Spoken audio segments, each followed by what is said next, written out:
The storm had no mercy that night. Wind howled across the valley like a living thing, tearing at tarps, screaming through broken steel. Each lightning flash revealed chaos. Half a bridge left standing, trucks jammed nose to tail, and soldiers shouting into radios that no longer worked. Lieutenant Mara Keene stood ankle-deep in oily water, her hands gripping a steel beam that shuddered with every passing second. She wasn't built for this. Not the front line, not the spotlight. She was an engineer, trained to build things that others broke. But tonight, she was the only thing keeping the bridge, and 200 lives, from collapsing into the black water below. "Command, this is Echo Engineer Team," she shouted over the static. "Bridge integrity compromised. Column B is fractured." "Copy that. All units, retreat immediately. Repeat, retreat." The voice in her headset was swallowed by thunder. Mara glanced up. The far side of the bridge was swarming with soldiers retreating toward the forest road. If she left now, half of them wouldn't make it. "Negative," she whispered. "Not yet." Rain lashed against her goggles as she sprinted toward the central pylon, the heart of the bridge. Each impact of her boots echoed with hollow metallic clanks. She slid down beside the main junction box, sparks bursting as she yanked open the panel. Inside, a nightmare of melted circuits, snapped wires, and burned hydraulics. "You should have been gone 10 minutes ago," her teammate's voice yelled through the comm. "Then you better buy me 10 more, she replied. Lightning cracked again, lighting up her face, focused, calm, streaked with mud and sweat. This was what she'd trained for. Mara had spent her whole career being the quiet one, the one who double-checked equations when others were already celebrating, the one who rewired an entire bridge design in the middle of a sandstorm because something felt off.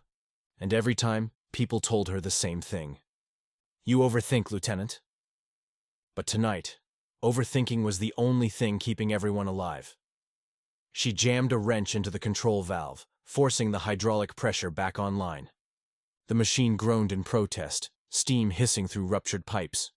She could feel the metal trembling under her knees, the way bridges did just before they failed. "Hold together," she muttered. "Just a little longer." The first armored truck crossed safely, then another. But as the third reached the midpoint, the deck shifted, a sound like a scream of metal tearing free. The whole structure dipped. Mara lunged toward the outer support beam, hammer in hand. She slammed a locking pin into the joint and twisted until her knuckles split open. The beam held. Barely. Over her headset, someone yelled, "We're out of time, Keene! The ridge is compromised. Airstrike incoming." "Then get across," she snapped. "I'll hold it." A new sound joined the chaos. Jet engines. Fighter planes roared above the valley, cutting through the rain, their bombs falling in rhythmic thunder. Each explosion shook the ground, sending waves of pressure through the steel below her. Sparks rained. Bolts fell. One of the main cables snapped, whipping past her shoulder with a deafening crack. If it had hit her, she'd be gone. Still, she didn't move. Her body trembled, not from fear but from exhaustion. Hours of strain, fighting physics itself. And she was losing. Then came the voice. A young, panicked male voice through her headset. "Ma'am!" "The med truck. It's stuck halfway. Engine's dead." Mara froze. She turned. Through the sheets of rain, a pair of dim headlights blinked. One last vehicle stranded in the center of the bridge. Without thinking, Mara ran. The deck slanted beneath her, shifting like a dying heartbeat. She leaped over a gap where the metal had torn open, sparks bursting under her boots. Every step echoed like a countdown. She reached the truck, a small medical transport, its hood smoking. Inside, a medic barely in his 20s was slamming his fists against the steering wheel. "Get out!" she yelled. "It won't start." "Then move." He hesitated. The bridge lurched again, this time dropping half a meter with a thunderous clang.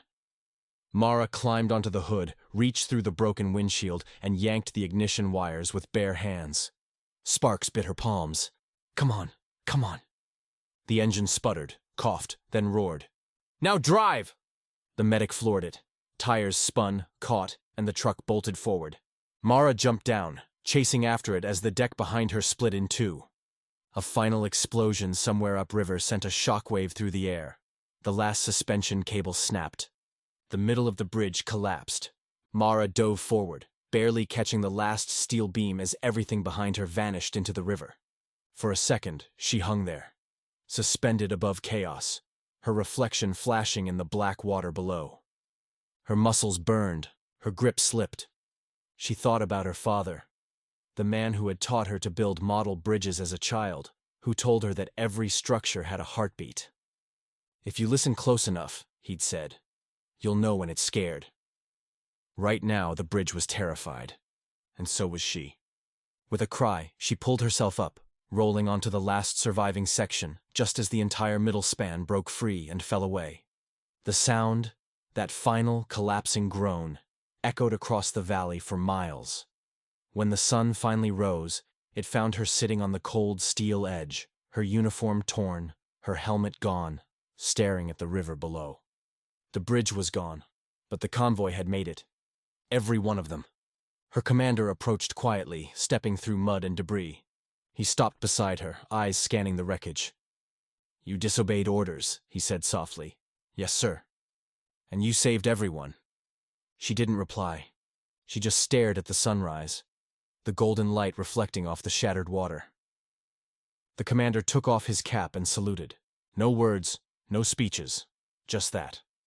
And for the first time all night, Mara stood, her back straight, her expression calm.